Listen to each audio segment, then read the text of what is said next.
had a really great analogy yesterday that said, the Fed is moving to where the puck used to be, right? They're not moving to where the puck is or where the puck's going. They're looking at old data. Hello, everybody. Welcome to another episode of Mortgage Minute.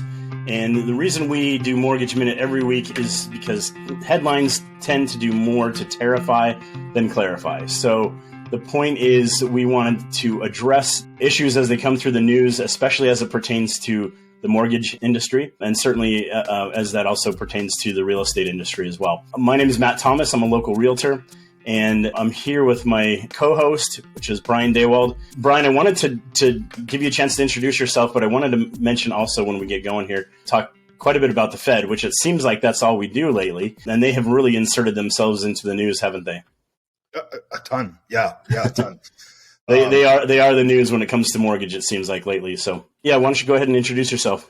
Okay, cool.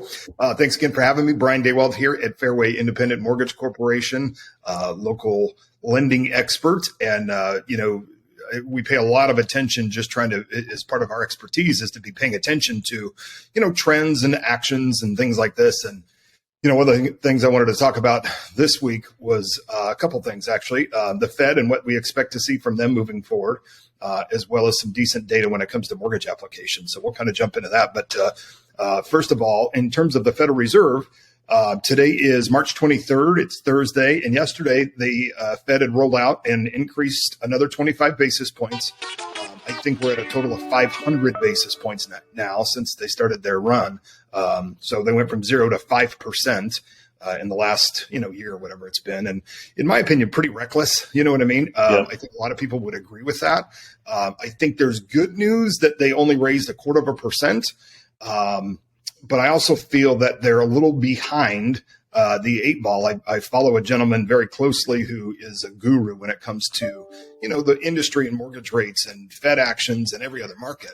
And he had a really great analogy yesterday that said, the Fed is moving to where the puck used to be, right? They're not moving to where the puck is or where the puck's going. They're looking at old data, basically, right? And the one that we've talked about quite a bit is the shelter costs and things like that. And the reason that's important is because shelter makes up 43% of CPI, which is the core reading that the Fed's looking at.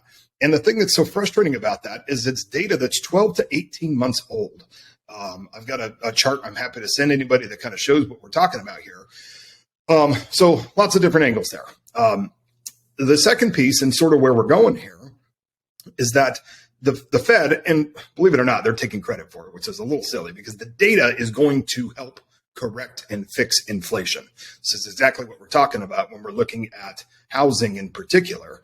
But those stats are going to start coming down. So looking forward, we're thinking as we get into April, which gets posted in May, first part of May, we're circling May 10th on our calendars to have all of this data finally start to be accurate and up to speed a little bit more and start to see those inflation numbers drop quite a bit, which will be really good news for mortgage rates. And I think that's what everyone's hanging on, that this information, are things going to come down? We've got, obviously, there's a lot of talk about people waiting on the sidelines, waiting for the rates to come down. We just closed with somebody yesterday who actually had mentioned they were kind of sitting on the sidelines for far too long, and it sort of cost them in ways that they ultimately realized. And what the thing that dawned on them at some point was, hey, we need a house. We ought to have a house. We're in the market for a house. Let's just do this. And adjustments potentially can be made later. Of course, nobody knows if rates will come down, but certainly speaking to the gentleman that you said you were following, when he's talking about these the inflation numbers that are being reported, they're so out of date that the Fed is reacting to all those things. So it can be frustrating, but hopefully we will see that decrease. Brian, what is this doing for mortgage applications? That's a great question. So as the last couple of weeks have been pretty good for us in terms of mortgage rates, right? There's lots of news. We talked about this last week where the, terrible news, but bank collapses tend to kind of help mortgage rates a little bit, right? The bond market. And then with the Fed news yesterday, we got a nice little rally and we're continuing that rally today. So as we see those rallies come in, we see mortgage applications rise, right? Whether they're mainly for purchase money transactions, right? Folks buying houses. We've seen an uptick of about 4% over the last week in mortgage applications. So good news there. That's great. Well, that ultimately means that it speaks to buyer confidence, that maybe buyers are realizing, hey, rates are not going to change substantially here in the, and maybe, it's time to get in. But they certainly have relaxed a little bit, at least from their peak that we saw basically last week. So again, with that bad news of banks collapsing, the good news is the silver lining is that mortgage rates have improved, at least in the short term. And again, that may be just enough to get people moving off that fence. And that's why we're seeing that uptick in applications. Brian, I wanted to throw this at you. Obviously, interest rates seems like the primary topic in real estate these days. But would you agree with, and you don't have to, but would you agree that the biggest challenge that we might see in 2023 would be inventory? Because what's happening is, it's not that, there are buyers who want to buy, even though we've seen applications you said have been on the rise in recent weeks or days even. But compared to this time last year, of course, applications were through the roof. So all kinds of people were still looking to take advantage of the lower rates that were starting to increase about this time last year. But what's happening is that there are not enough people wanting to sell their homes, probably because they're just situated. If they bought in the last couple of years, they probably aren't in a position to move. And honestly, if they took advantage of the rates through a refi, they may be rate locked, so to speak, and aren't wanting to sell because they know that they'd have to get into a higher rate.